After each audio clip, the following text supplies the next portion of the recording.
Olá, ouvintes! Bem-vindas e bem-vindos ao podcast que impulsiona o debate em torno de um Estado mais estratégico, inclusivo e comprometido com a democracia. Você está ouvindo a temporada Mulheres no Serviço Público, aqui no Diálogos em Movimento.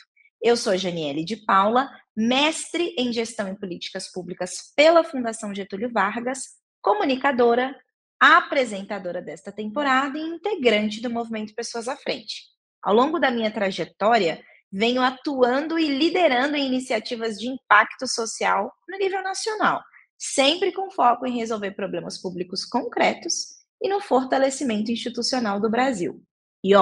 O tema do dia é urgente. O episódio de hoje discute assédio e violência de gênero no serviço público.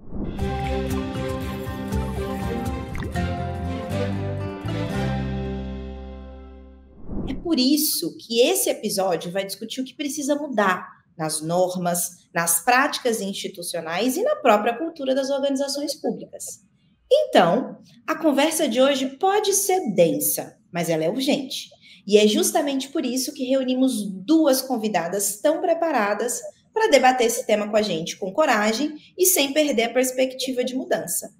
Por isso, eu estou aqui com a Gabriela Perfeito, que é advogada, oficial de chancelaria e presidente do Sinditamaraty para o biênio 25-27. Ela já atuou em postos como o Consulado-Geral do Brasil em Toronto e a Embaixada do Brasil no Vaticano. Olha que experiências incríveis, hein? E atualmente ela serve na Corregedoria do Serviço Exterior. Gabriela, bem-vinda e obrigada por aceitar estar com a gente nesse debate. Eu aqui agradeço você, Janiele, e também o pessoal do Movimento Pessoas à Frente, por esse convite maravilhoso. É sempre bom ter uma oportunidade para falar sobre esse tema que, durante muito tempo, e ainda hoje, é um pouco tabu nas instituições, especialmente no serviço público. Obrigada. Excelente gancho. E tabus servem para também ser revisitados, né? Também está com a gente hoje a Ana Diniz, que é professora do INSPER e coordenadora do Núcleo de Estudos de Gênero. Ela é especialista em políticas públicas de gênero e autonomia econômica das mulheres, com passagens pela Essex Business School, Nexo Investimento Social e Governo de Minas. Olha só, minha terrinha. Ana, sua presença muito nos alegra. Bem-vinda. Obrigada, Janiele. É um imenso prazer estar aqui com você, com a Gabriela, para a gente discutir um tema tão urgente e que, muito embora tenha sido historicamente negligenciado, um tabu, né, Gabriela, que a gente não discute com a frequência e a densidade necessária, agora tem ganhado mais espaço para que a gente possa enfrentar esse problema que afeta a todos e, em particular, as mulheres. É um prazer estar aqui com vocês. Ótimo, vai ser uma conversa super produtiva, não tenho dúvidas. Para começar de uma forma mais pessoal, eu sempre tento começar de uma forma mais próxima, principalmente nesses temas mais densos. E dado que esse é um assunto com muitas camadas, a pergunta é para vocês duas. Vocês se lembram qual foi a primeira vez que vocês ouviram o termo assédio relacionado ao trabalho? Ou uma situação que fez esse tema ganhar outro peso para vocês? Quem começa? Eu posso começar. O Sinditamaraty, que é o Sindicato Nacional dos Servidores do Ministério das Relações Exteriores, é um sindicato que nasceu trabalhando com assédio, Janiele. O sindicato nasceu em 2009 e, desde então, uma das pautas principais do sindicato tem sido o combate ao assédio. A gente, na nossa experiência dos últimos 16 anos, ou quase 16 anos, a gente nota que ambientes hierárquicos têm propensão a assédio. Então, assim, o assédio ele prolifera, ele encontra o lugar dele em ambientes que têm uma hierarquia muito rígida, e isso acontece dentro do MRE. Então, o sindicato foi criado em 2009, e mais ou menos em 2017, então, em 2017, nós fizemos uma pesquisa sobre relações de trabalho e basicamente era uma pesquisa sobre assédio e percepção de assédio no MRE. Então, eu posso dizer assim que A primeira vez foi realmente uma criação do CIND lá em 2009, da qual eu não participei exatamente, mas estive presente na Assembleia de Fundação com, enfim, para filiação e etc. Né? Então, quando foi apresentada a ideia da criação, eu estava presente. E, além disso, mais especificamente, mais teoricamente, ali por volta de 2007, 2017, quando foi feita essa pesquisa. E aí, obviamente, eu participei como servidora do MRE, eu participei da pesquisa, e ali tinha dizendo o que era assédio, e eu acho que foi a primeira vez que eu realmente me debrucei sobre esse tema, para pensar um pouco sobre sofrer assédio ou não sofrer assédio, que essa é uma questão que a Ana também vai poder falar. Às vezes a gente sofre assédio e só se dá conta depois. Né? Isso eu estou falando do assédio moral, do assédio sexual e até da discriminação também. Eu acho que foi por aí. Bom ponto, bom início. E aí, para quem não sabe, o MRE é o Ministério das Relações Exteriores, aqui ao qual a Gabriela está se referindo. É interessante, né, que a gente vem de uma geração que ingressou no trabalho num ambiente de muita naturalização e normalização de práticas que hoje a gente já reconhece como inaceitáveis, né? E eu acho que o assédio, ele está dentro dessa caixinha que a gente normalizava, tanto o assédio moral, especialmente em estruturas muito rígidas, né, Gabriela, como você trouxe, muito hierarquizadas, assim como o assédio sexual, que em alguns espaços eles são uma forma de violência ainda mais naturalizada. E é interessante porque o que me levou para a administração na minha carreira foi trabalhar em bares e restaurantes em Belo Horizonte, né? Que é de onde a gente vem, né, Janiele? Que é a cidade com o maior número de bares e restaurantes da América Latina. E tem esse título. Tem esse título. E nesse espaço, o assédio sexual em particular, ele é absolutamente naturalizado. Né? E ele acontece entre pares, ele acontece na relação dos clientes com as pessoas que estão trabalhando, de uma forma como quase natural. Natural e totalmente articulada com as práticas de trabalho. E aí a gente muitas vezes nem percebe, né, Gabriela? É tão naturalizado que a gente está naquele ambiente e não percebe a gravidade, ou eventualmente até quando a gente é vítima de práticas de assédio. Mas foi também estudar assédio que me levou para os estudos de gênero. Então, quando eu ainda estava lá na graduação, na UFMG, fazendo administração, trabalhando no núcleo de estudos organizacionais, o primeiro projeto de pesquisa que eu participei era sobre formas de violência no trabalho. E o assédio sexual e o assédio moral estavam lá, entre as mais recorrentes. Né? E foi aí que eu pude entender um pouco melhor a complexidade do problema, a abrangência e os desafios que a gente tem para poder enfrentar isso no ambiente de trabalho. Esses primeiros contatos são bastante elucidativos, né? E essas memórias que vocês trouxeram a mesma coisa. Elas já mostram que o assédio definitivamente atravessa o cotidiano, ainda que a gente não nomeasse dessa maneira logo de início. E, Gabriela, na sua atuação direta junto às servidoras no exterior que enfrentam situações de assédio, o que esses casos revelam sobre os limites das nossas instituições em proteger mulheres no ambiente de trabalho público? Eu acredito, Janiele, aqui eu vou falar sobre servidoras, tanto atuando aqui no Brasil quanto no exterior, que a nossa limitação, ela passa por uma falta de conhecimento. Ela passa por um problema, muitas vezes, ela passa por um problema de gestão, um problema de letramento. E aí vem tudo mais ou menos intrincado entre uma coisa e outra, por conta, por exemplo, das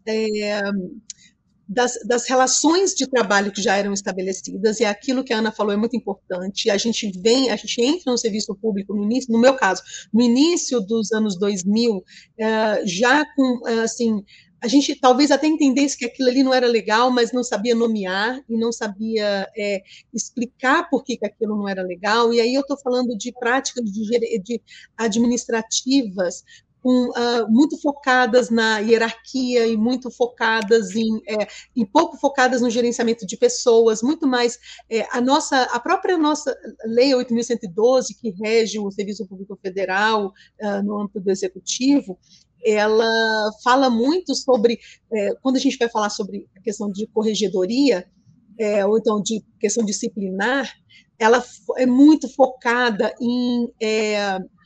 na proteção de bens, na proteção financeiro, na proteção vamos dizer assim, então assim, é contra a corrupção, tem assim, você não pode tirar objetos do seu ambiente de trabalho.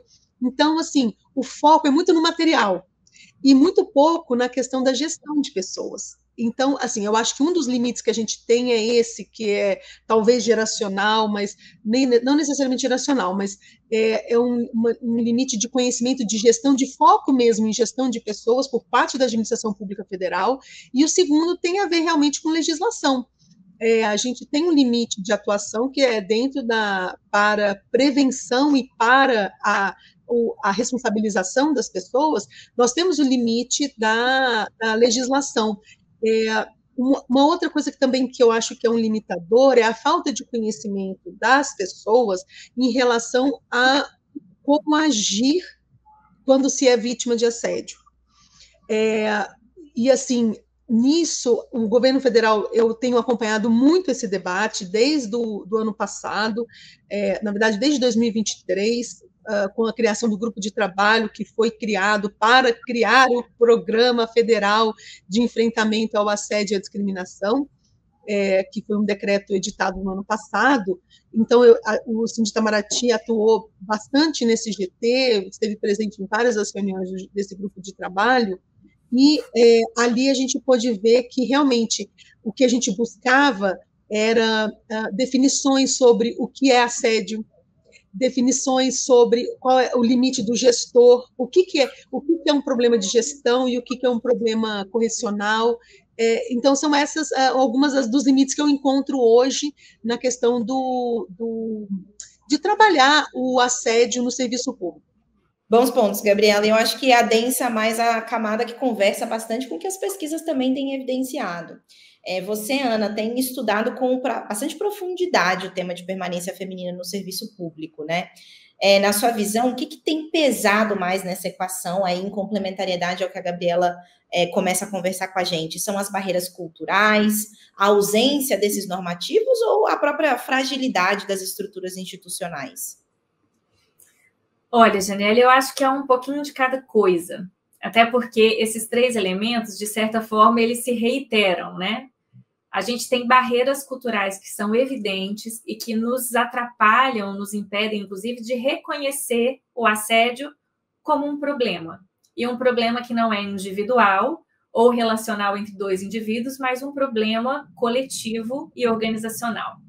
Então, acho que esse é um primeiro ponto, né? Assim, a gente, especialmente quando a gente está diante, né, de situações de violência no trabalho, a gente tende a personalizar elas, pessoalizar elas. E, na verdade, a gente tem um conjunto de elementos que acabam propiciando ou criando um ambiente que facilita que malfeitos dessa natureza ocorram.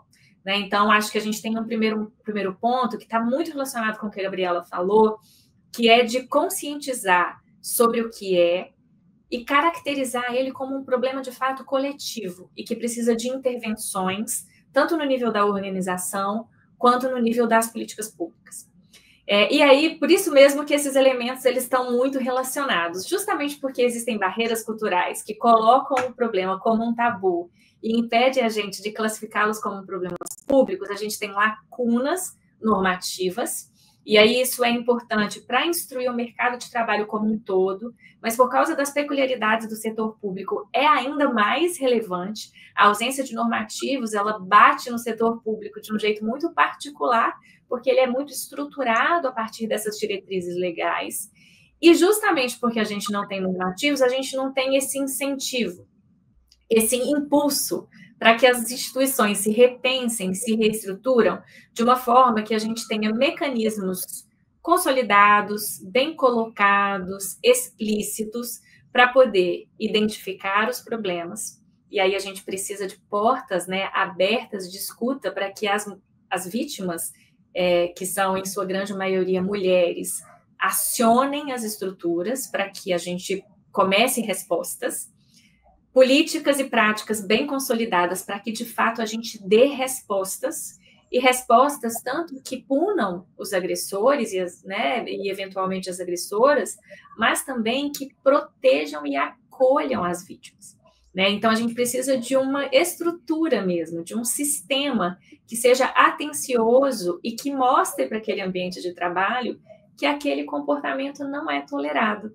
E aí a gente bate de novo nas barreiras culturais, porque na medida que a gente começa a mostrar isso aqui não vale, a gente fomenta uma outra cultura que facilita a identificação, que vai procurar resposta, e aí a gente tem um ciclo virtuoso de enfrentamento à violência.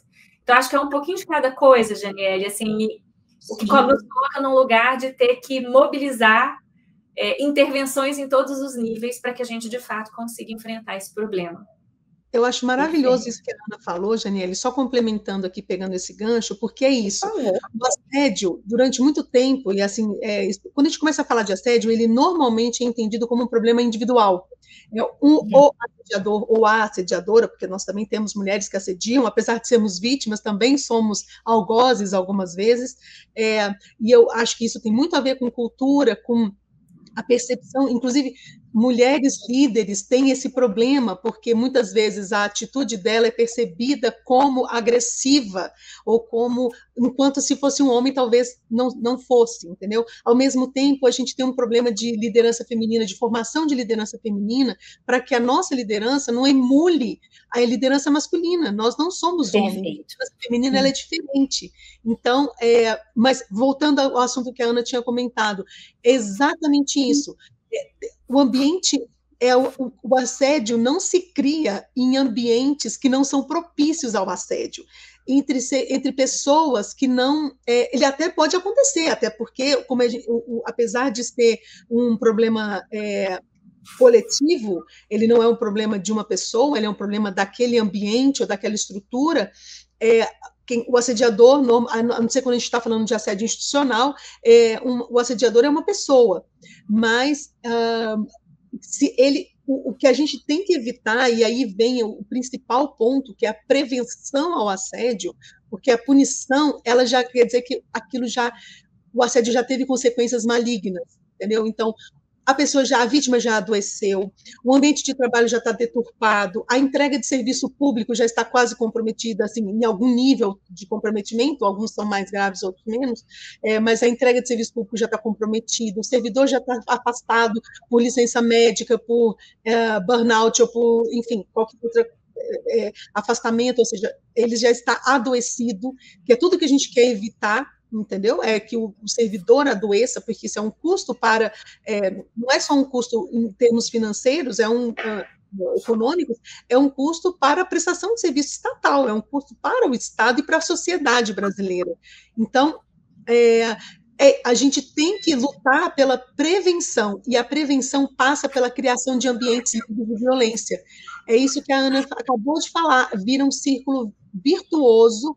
Quando você tem um ambiente livre de violência, você constrange o assédio, ou seja, você pode realmente prevenir o assédio. O assediador, ele não vê espaço para atuar, e mesmo quando a gente está falando do assédio de microviolências, porque muitas vezes o assédio, ele não é um grito, não é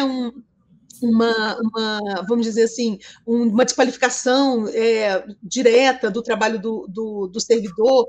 Muitas vezes o assédio ele é constituído de microagressões que vão se somando e vão contribuindo para um ambiente insalubre e, na verdade, um ambiente propício ao assédio. Eu só queria fazer essa complementação, porque é genial isso que a Ana disse. A nossa experiência dos últimos anos em tratar de assédio é imprescindível que a instituição, qualquer que seja ela, entenda que o assédio não é um problema de você cuidar daquela pessoa. Punir uma pessoa não vai cuidar do assédio na sua instituição.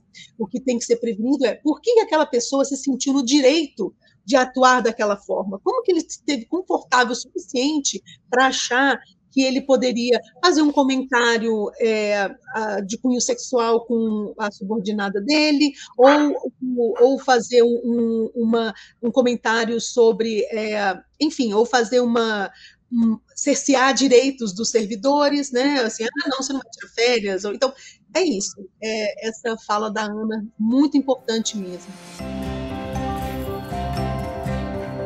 Pontos muito complementares, né? A gente está falando, então, de ambientes que são mais ou menos propícios para que o assédio ocorra, e como as instituições, que são, no fim do dia, as pessoas, os servidores, as lideranças daquele espaço, estão corroborando para que isso continue acontecendo ou não. Então, entre conversas não ditas, silêncios, manejos e formas de fazer com que isso aconteça no ambiente de trabalho, há muitas sutilezas que eu acho que entra aqui também num espaço que a gente precisa dar mais luz. O que vocês trazem, então, ajudando a gente a enxergar como esses entraves institucionais se conectam bastante com as experiências cotidianas. E isso acaba por passar mais despercebido, justo porque é cotidiano, é o pano de fundo, não necessariamente é tão explícito. Não é necessariamente só bater na mesa, dar um grito, ou dizer algo extremamente formal e direto. Isso pode acontecer de outras formas. Exato, misógino, são as dinâmicas de poder e a cultura institucional, que eu, inclusive, quero te escutar um pouco mais agora, Gabriela, porque a pesquisa Censo das Secretárias, que eu até mencionei aqui, com mulheres que ocupam o primeiro escalão dos estados e das capitais, mostrou que os principais autores de violência são colegas de trabalho e membros de partidos políticos. Por outro lado, a pesquisa Mulheres em Cargos de Liderança na Burocracia Federal, que foi produzida a pedido do Movimento Pessoas à Frente pela Michele Fernandes, Ananda Marques e Marcela Correia, as pesquisadoras, aponta que os maiores desafios profissionais enfrentados por essas lideranças são a estrutura machista e sexista, seguido do chamado o clube dos homens, e situações de desrespeito, piadas ou assédio moral. E para quem está escutando a gente e quiser ler na íntegra, vai ver que as porcentagens são alarmantes. Então, a partir da sua experiência, o que esses dados estão mostrando sobre os bastidores da política e da alta gestão no serviço público, Gabriela? Eu acredito, Janiele, que estão mostrando que os bastidores são muito parecidos com o que a gente tem na sociedade em geral. A sociedade, o serviço público, de certa forma, vai reproduzir a sociedade. A gente tem, as mulheres em posição de poder, elas têm vários desafios. Um, eu já mencionei, a questão de saber liderar, então, assim, de saber como exercer a liderança de uma maneira que seja feminina, que seja, vamos dizer assim, aceita, porque eu acho que é uma dicotomia. Mulheres têm que aprender a liderar, né? Porque nós não somos tradicionalmente criadas para liderarmos. Por outro lado, homens têm que aprender a serem liderados por mulheres, entendeu? Então, assim, homens têm que aprender que quando a chefe ou a líder, enfim, a gestora designa ou fala alguma coisa, não é porque ela está sendo vamos dizer assim, antipática, ou porque ela é chata, é porque ela é a gestora, ela tem, aquele é o papel dela. E, assim, ser enfática ou ser incisiva, entendeu? Não é ser arrogante, porque isso também acontece, né? E que se ela está ali, não é porque ela conseguiu por meios espúrios ou por conta de cotas, porque também tem esses traumas, né? Assim, que vem à tona quando a gente lidera, a mulher tem... a tendência, pelo menos que a gente tem percebido, a tendência da mulher é querer agradar a todos, então isso complica muito a vida de um gestor, porque literalmente ser gestor é desagradar. Não vai ter liderar como. Tem muito de desagradar, feliz ou infelizmente, né?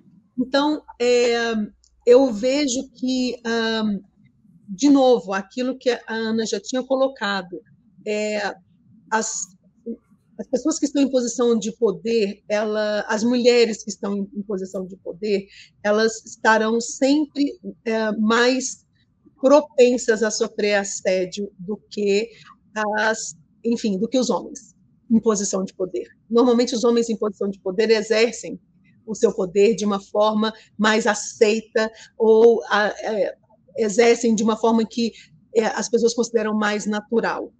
Eu acredito que a única maneira da gente melhorar isso é, tendo mais mulheres em posição de poder, capacitando mais mulheres para que elas queiram assumir essa posição de poder. Por outro lado, é muito difícil a gente combater, não é muito difícil, eu vou até refazer a minha frase. Por outro lado, é muito importante que as estruturas da administração pública possam auxiliar as mulheres a exercer essas funções. Mais cedo hoje, por acaso, eu conversava com colegas aqui do Ministério, e elas estavam conversando sobre como é complicado as pessoas marcam reunião para 7 da noite, entendeu? Uhum. Então, é uma estrutura que, assim, para o homem, ok, você marcar uma reunião para 6h30 da tarde, afinal de contas, tem alguém que vai cuidar da família dele, que vai cuidar da comida dele, enfim, vai ter alguém. Enquanto para nós mulheres, ainda que a gente tenha, vamos supor, o suporte, normalmente, pela nossa cultura, somos nós as responsáveis por organizar a casa. Então, assim, 6h30 da tarde é o horário em que, não sei, mesmo que você não esteja, mesmo que você não tenha filhos, mesmo que você não seja responsável por uma outra pessoa, no caso de uma família, normalmente, como cabe a nós o papel de cuidadora, a gente tem uma mãe que está precisando de um auxílio, ou um pai, ou uma tia, ou um sobrinho. Então, como conciliar essas demandas que podem muito bem ser modificadas? Não existe nada que impeça que, enfim, que as estruturas regulamentem, olha, não tem reunião depois de determinado horário, porque se você tiver reunião depois de determinado horário, você inviabiliza que mulheres estejam nessas reuniões. É muito simples, entendeu? É simples para resolver, mas precisa de muita vontade política para que aconteça. Exatamente. Você concorda comigo? Não, eu concordo plenamente, e acho que tem um ponto importante, porque, Janiele, na sua fala, você trouxe duas realidades que se conversam, mas que ao mesmo tempo são peculiares, né? De um lado, a gente tem as mulheres na administração pública, que à medida que vão subindo, né, as ladeiras das posições na hierarquia, vão vendo que esse jogo fica cada vez mais evidente, né? Então, as violências, às vezes, são mais explícitas, são mais diretas, né? E aí, o que a Gabriela trouxe, de que elas acabam enfrentando mais assédios, né? Ficando mais expostas a esse tipo de violência. E tem os partidos, que... né, nessa minha jornada de tentar entender como que as desigualdades de gênero se expressam, especialmente para essas mulheres que ocupam espaços de poder e decisão, são espaços de muita naturalização das violências, né? Então, a Gabriela mais cedo trouxe como que a administração pública tem aprendido sobre a centralidade da gestão de pessoas, né? E como que uma boa gestão de pessoas, que inclusive sinaliza que alguns comportamentos não são tolerados, ela é importante, inclusive, porque ela viabiliza que o trabalho seja entregue da forma como a gente espera, com a qualidade que a gente espera, do jeito que a gente espera. Essa realidade é ainda mais alheia à dinâmica dos partidos, né? A gente nem conversa sobre isso. E aí, como que ficam essas relações, né, que muitas vezes se expressam em forma de violência política, de assédios, como muito bem representado no Censo das Secretárias, né? Eu acho que tem um ponto aí, até para a gente reconhecer que na administração pública já foram feitos alguns avanços, né? E que na cena político-partidária a gente ainda tem avanços iniciais a serem movimentados para que a gente também enfrente essas violências nesse espaço.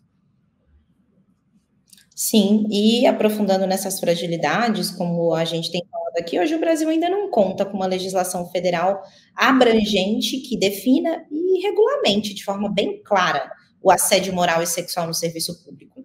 Essa lacuna, inclusive, compromete a criação desses ambientes institucionais seguros que a gente está comentando e até a responsabilização adequada dos agressores, como a Gabriela mencionou há pouco.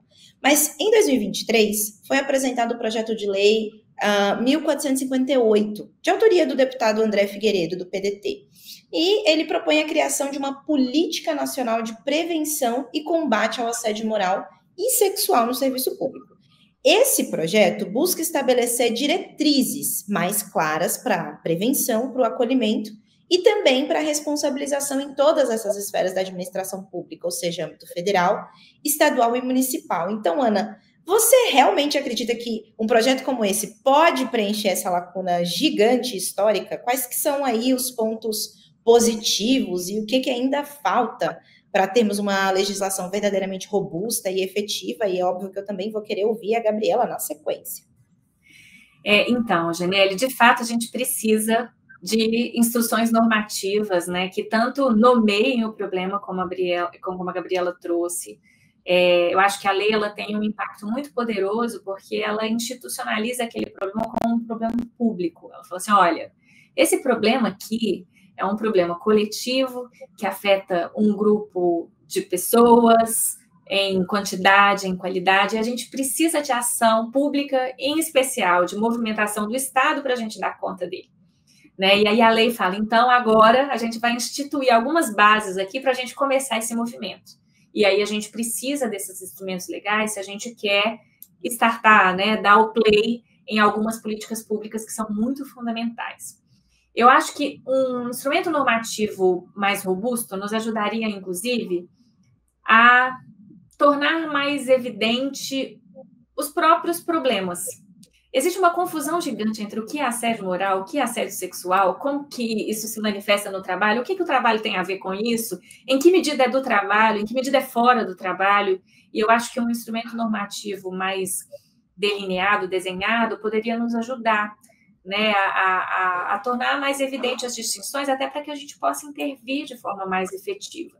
E, além disso, ele contribuiria bastante para que a gente atribuísse responsabilidades, indicasse os caminhos de resposta.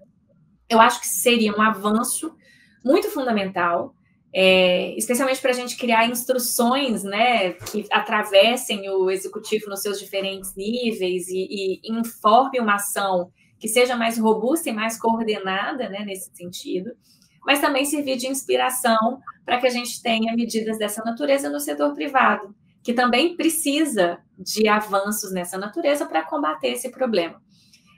Então, acho que, considerando a sua pergunta, né, a gente precisa, e seria um ganho, especialmente se trouxesse mais detalhamento, especialmente em torno das confusões que a gente tem sobre essas questões. A Gabriela, inclusive, é advogada, pode falar disso com muito mais propriedade do que eu, até porque tem um atravessamento jurídico gigantesco, né, quando a gente fala dessas manifestações de violência no trabalho.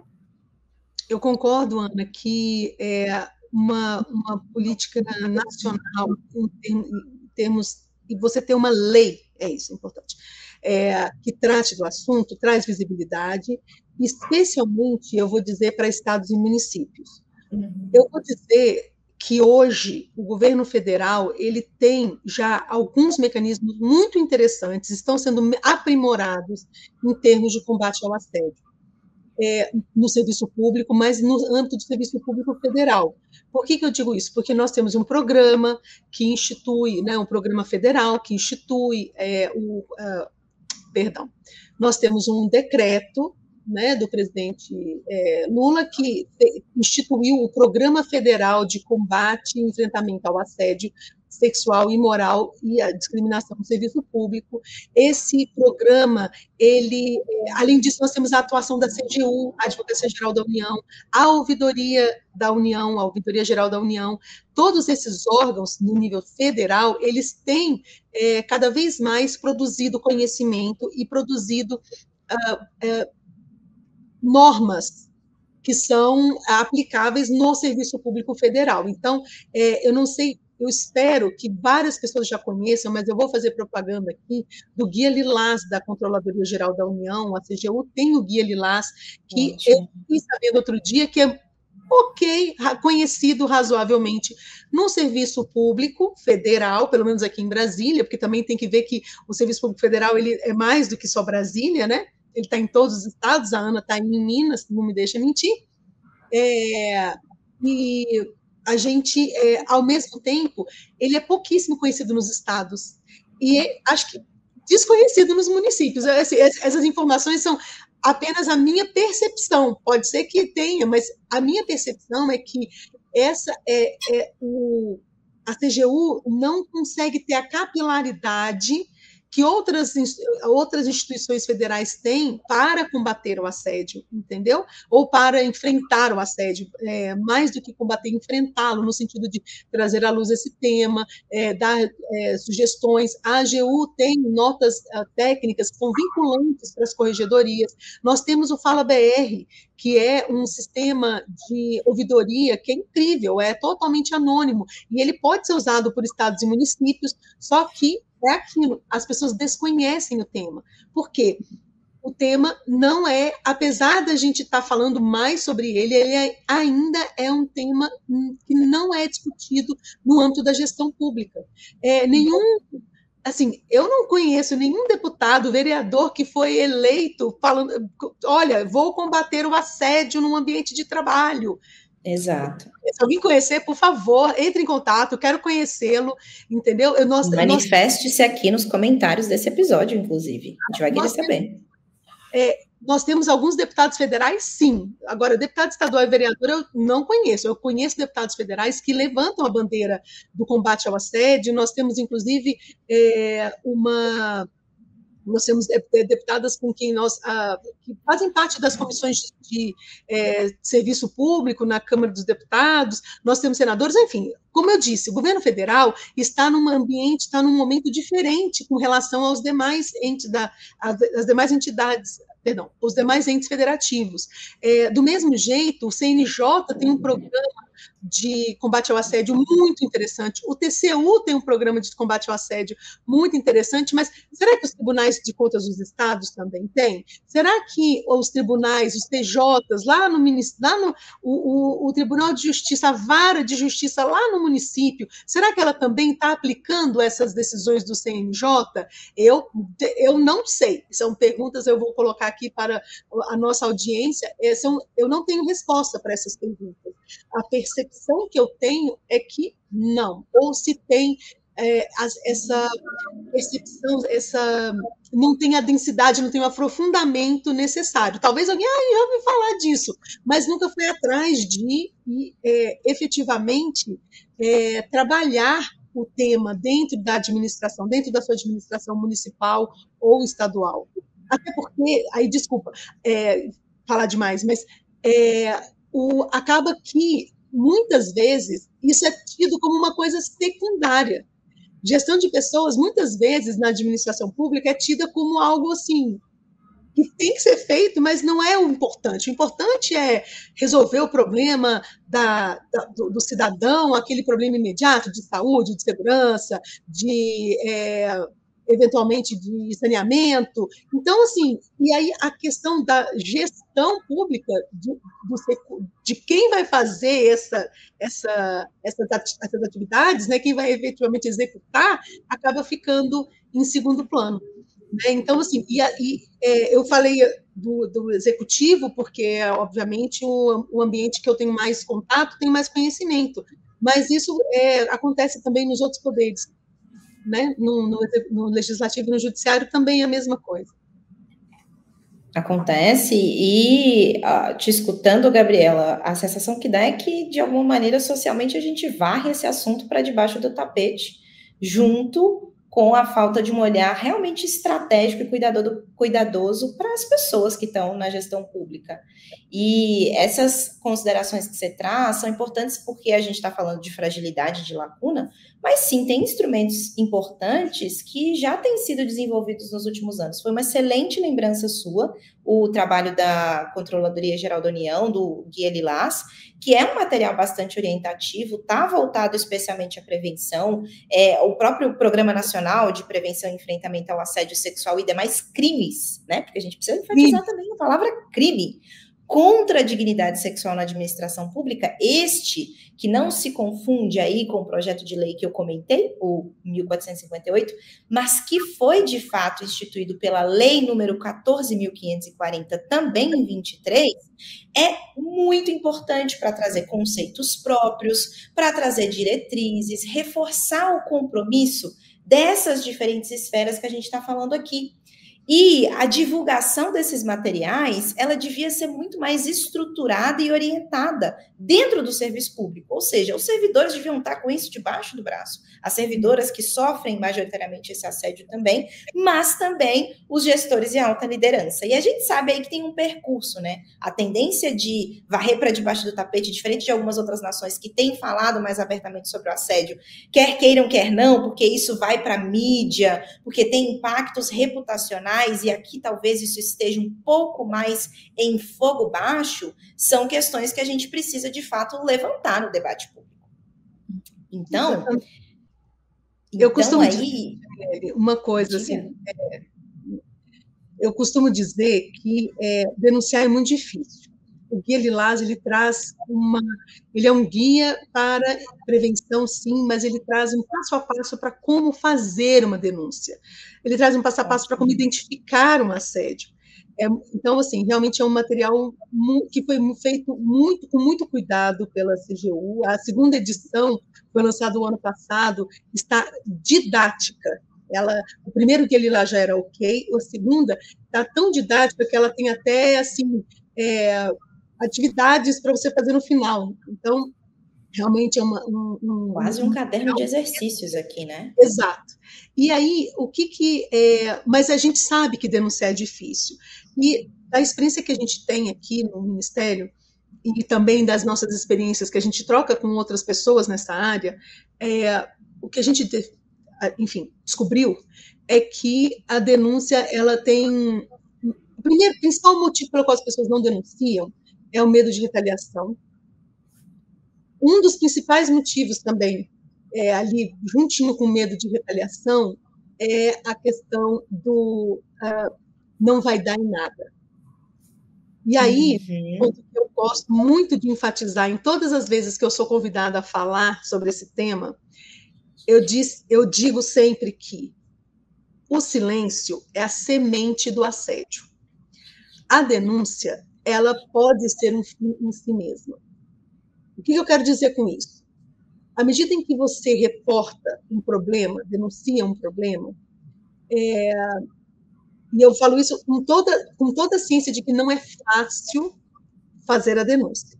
Porém, eu gostaria que quando você fosse pensar assim, não vou denunciar ou vou denunciar, se você que está me ouvindo está passando de uma situação assim, eu vou te dar um motivo a mais. Especialmente no serviço público, quando a gente vai fazer um processo de responsabilização, tá? A gente olha os antecedentes da pessoa. O antecedente tem um peso. Se essa pessoa, vamos supor, todo mundo sabe, essa frase no direito correcional não existe. Não existe todo mundo sabe, não existe a verdade sabida. Ela tem que ser a verdade que é material. Então, você tem que estar provada. Quando a gente olha o maço pessoal da pessoa que é um notório assediador, faz 20 anos que essa pessoa está perturbando todo mundo que passa pela chefia dele ou dela. E você olha lá, vai olhar o maço pessoal dela, todo servidor tem um maço pessoal, né, os assentamentos, é ilibado, só tem elogio.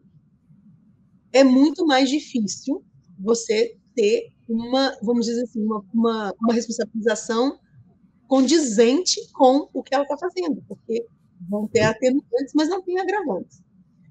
E por que eu digo isso? Mesmo que não haja a punição para aquela pessoa sobre aquele ato que você sofreu, isso vai construindo. A administração fica sabendo. Então, pode até ser que não vá resultar na responsabilização dele hoje, mas você vai, vamos dizer assim, preparando o terreno para as próximas denúncias, ou vai de certa forma, abrindo caminho e mostrando para a administração, olha, temos um problema aqui. A gente pode não conseguir provar nesse momento, mas ele está acontecendo. Então, assim, olha, administração, eu tenho aqui 4, 5 reclamações sobre essa pessoa. Algo errado não está certo. Então, assim, são 4 pessoas que não conseguem provar diretamente, especialmente assédio sexual, que é muito complicado, porque acontece em ambientes privados, assim, uma parte das vezes, a vítima está sozinha, com o assediador. Então, mas recebeu uma denúncia, recebeu outra. Então, assim, já liga uma luzinha de alerta para a administração sobre aquela pessoa, por mais que ela não vá ser responsabilizada exatamente por aquilo. Não sei se ficou claro o que eu quero dizer. Por isso que eu digo, não, a gente tem que cuidar muito do terreno, entendeu? A gente tem que cuidar para que você não semeie o assédio, o seu silêncio semeia o assédio. Era isso que uma das coisas que eu gosto de realmente reforçar nas minhas falas sobre esse tema. Fica nítido, Gabriela, e cria lastro, né? A gente está falando de sistema, de estrutura, não só de denúncias isoladas que aparentemente não vão dar em nada. Isso que você traz é super importante porque mostra que as denúncias elas ficam registradas, ainda que não haja uma reação imediata. Não é como se ela não tivesse passado por um registro, não é como se ela não tivesse sido ali oficialmente colocada para a administração pública. E eu acho que a Ana também quer comentar sobre isso. Eu entendo plenamente o que a Gabriela trouxe, assim, e tem um ciclo vicioso em operação, né? A gente não tem estruturas que dê conta do problema, justamente porque a gente não tem respostas efetivas, as pessoas se sentem super desencorajadas a denunciar. A denúncia em si mesma, ela já tem um custo pessoal muito grande, mas, ao mesmo tempo, ela vem muitas vezes combinada com uma série de retaliações que indicam para aquela pessoa não faça isso, não denuncie, mas que também passa um recado para quem está assediando, né? Ele é encorajador, fala, vai lá, né? Não vai dar em nada. Não vai denunciar mesmo. E aí tem a gente conduziu uma pesquisa sobre a postura ou a resposta de gestores e gestoras em relação a denúncias no caso de assédio sexual. Foi uma pesquisa que foi liderada, né, puxada por um aluno que no momento estava no mestrado, agora está no doutorado, o Maicon Ângelo, e que foi conduzida por ele, por mim e pela professora Tatiana Uai, que é uma grande especialista em comportamento organizacional no INSPER. E a gente estava muito interessado em saber o que a gestão, o que a liderança faz quando uma denúncia chega para ela. E aí a gente foi olhar na literatura, e o que a gente viu? Que a literatura acadêmica pesquisa muito as vítimas, então a gente sabe bastante quem são as vítimas mais recorrentes, quais são as circunstâncias que acabam deixando elas mais expostas a situações de assédio, as consequências que isso traz, especialmente no nível individual, mas também no nível organizacional. E a gente tem uma discussão curiosa, né, que sinaliza um pouco das prioridades, que olha para o que a organização faz quando ela está atravessando uma crise, né, especialmente crises, uma pessoa da alta gestão está passando por uma denúncia e a gente tem uma crise midiática, né, como é que ela responde a essa crise? Mas existe um completo silêncio em relação ao que a liderança faz. Por outro lado, a gente tem alguns dados e estudos de um trabalho da OIT sobre violência no trabalho que mostra que as pessoas que denunciam, 55% recorre primeiro a seus chefe imediato, seja sua liderança, né? Aquela pessoa que, inclusive, é a quem você recorre no seu cotidiano de trabalho. Então, é totalmente esperado que ela faça isso. E aí a gente tem que dar centralidade para essa figura, né? O que essa figura faz com isso, diante disso? E a gente queria entender o que favorece que essa pessoa encaminhe a denúncia.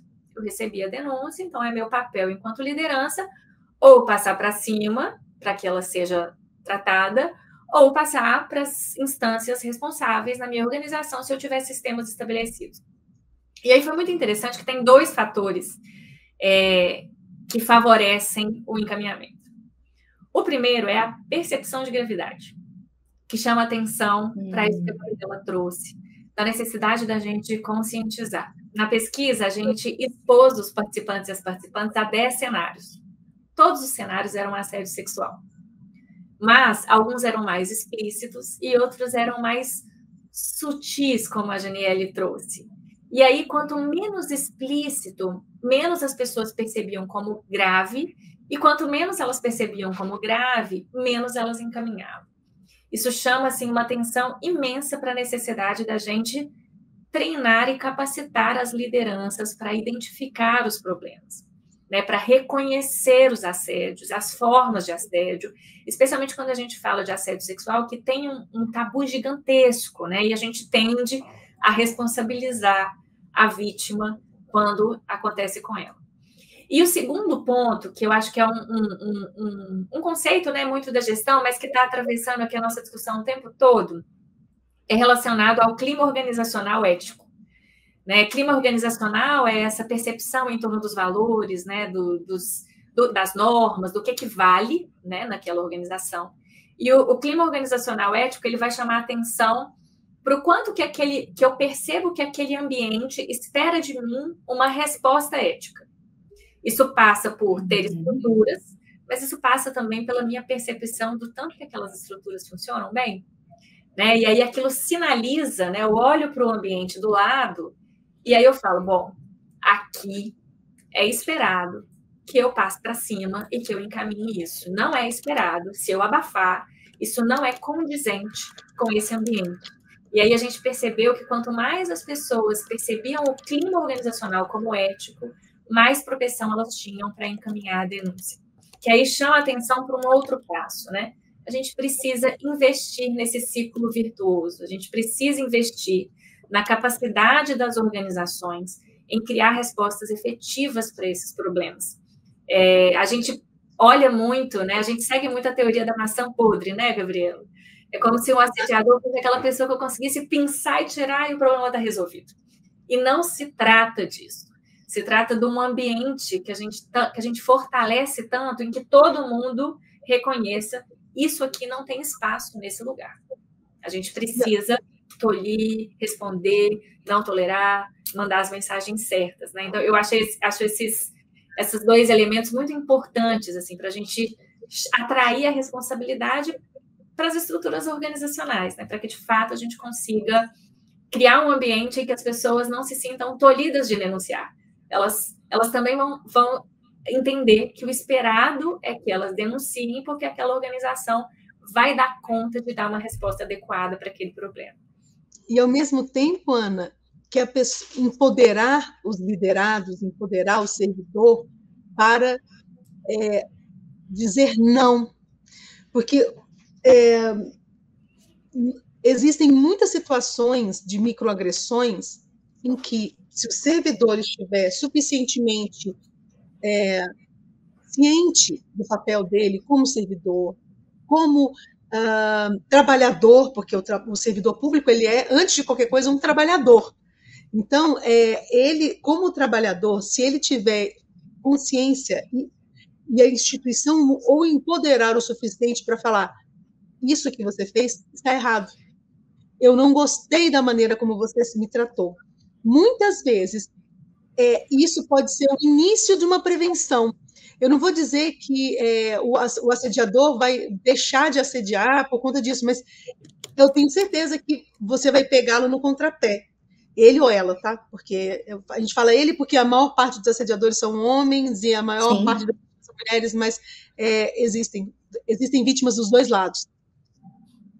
Então, é isso. A gente tem que falar assim, opa, alto lá. Isso que você está fazendo não é legal. Então, inclusive mas para isso precisa de quê? Letramento, precisa de capacitação, precisa de proteção daquele servidor. Aquele servidor tem que, até antes de denunciar, ele tem que estar suficientemente satisfeito ou completo no sentido de capacitado para entender que ele tem o direito de falar não para determinadas coisas, ou ele tem o direito de falar assim, olha, isso que você está fazendo é errado, inclusive porque está aqui, ó, o Programa Nacional está dizendo que assédio é isso aqui, e o que você está fazendo eu estou entendendo como assédio. Entendeu? Eu estou recebendo. Então, comunicação não violenta é uma coisa que a gente tem que trabalhar nas instituições. É isso, é o ambiente de trabalho estar melhor. Afinal de contas, a gente passa muito tempo da nossa vida, ainda que tenha assédio que seja virtual também, tá? Não precisa estar numa trabalho, vamos dizer assim, físico, a gente pode sofrer assédio virtual também, mas, de qualquer forma, é um ambiente de trabalho onde a gente passa muitas horas do nosso dia, e precisa ser um ambiente de trabalho valoroso, um ambiente de trabalho saudável. E a gente está falando de permanência, né? Como é que se permanece num ambiente que é hostil com relação a essas práticas? Ou seja, nomear o problema, saber o conceito e perceber as práticas para se posicionar, o que eu estou escutando muito forte aqui de vocês. E agora, então, eu não poderia deixar de perguntar, né? Com tantas elucidações, a gente tem boas práticas, exemplos, excelentes ponderações de vocês. Eu estou muito curiosa para perguntar: se vocês pudessem propor uma política nacional para enfrentar o assédio e a violência política de gênero no serviço público, quais seriam ali as 2 primeiras medidas que vocês colocariam em prática? Olha, Janiele, se eu pudesse fazer uma política nacional, né, se eu tivesse com a caneta, eu ia trabalhar essas 2 frentes.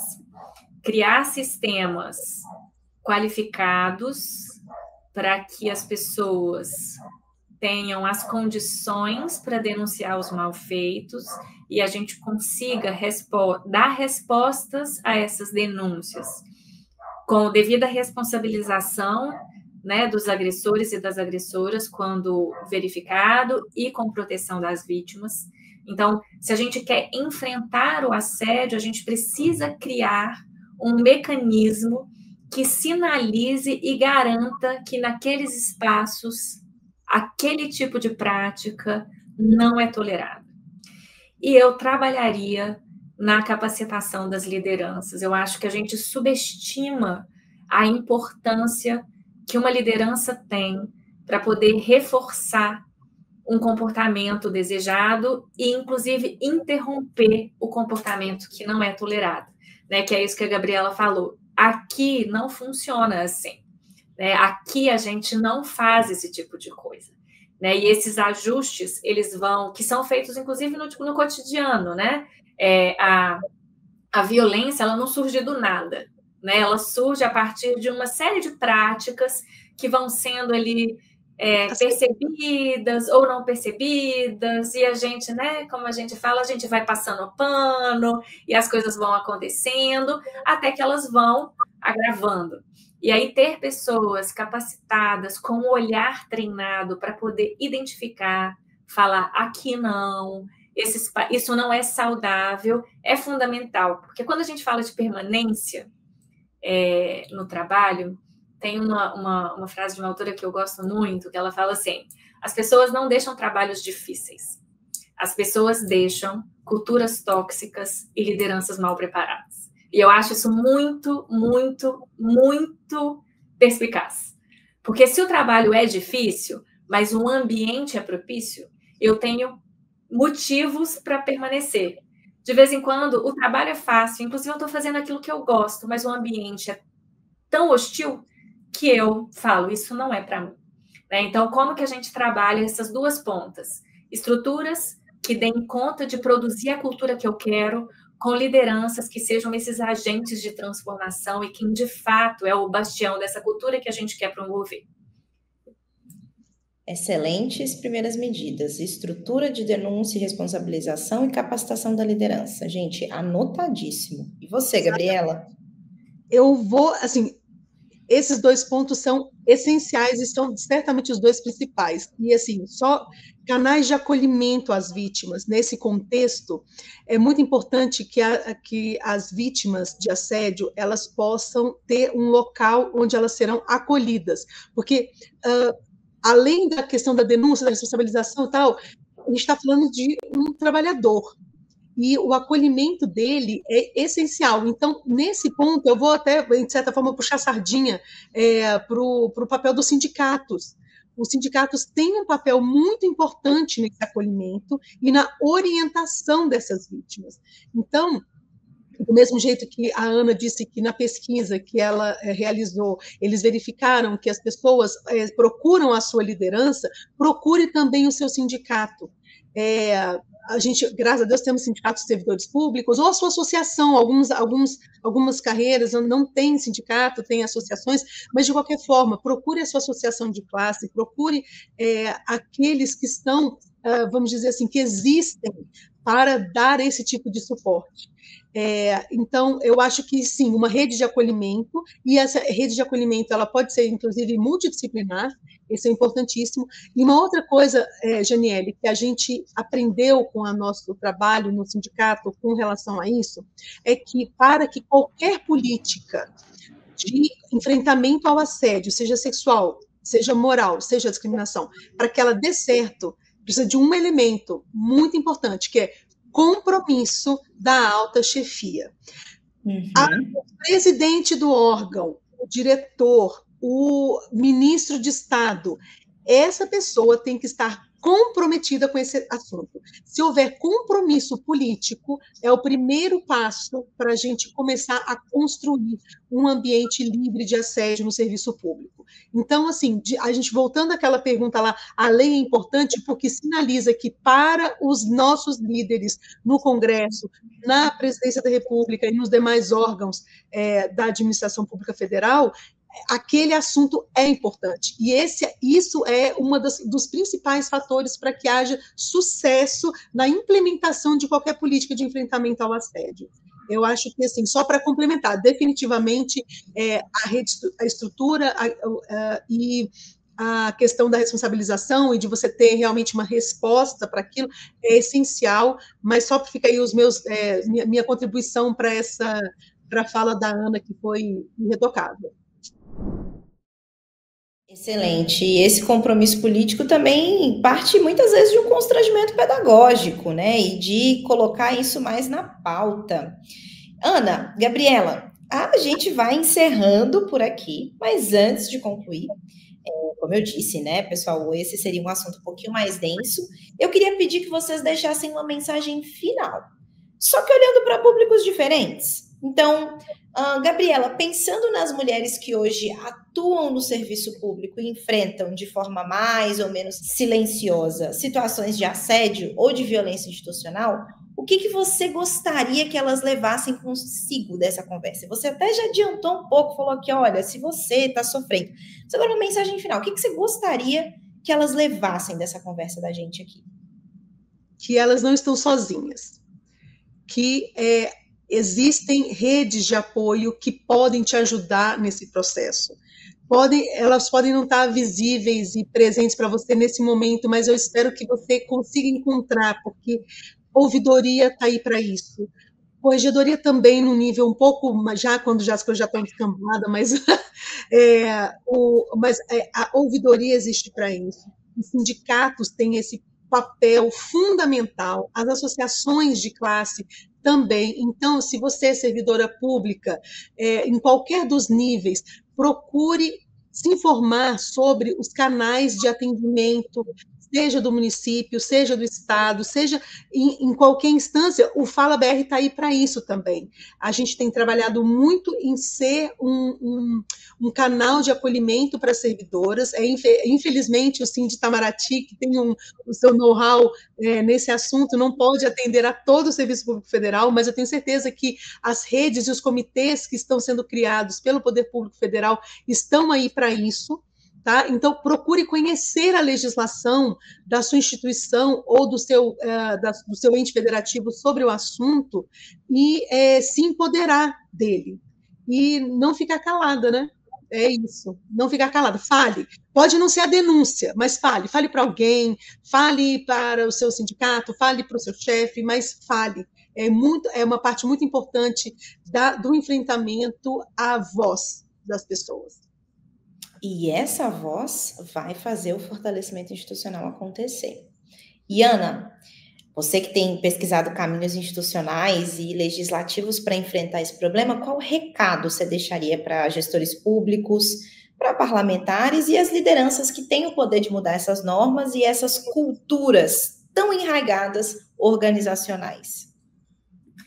Acho que se eu pudesse falar alguma coisa para quem, de fato, toma decisão, eu falaria, Janiele, que esse problema é nosso. Esse problema não é da pessoa que é vítima de assédio, em relação à pessoa que agride, né? Esse problema é coletivo e é um problema de gestão.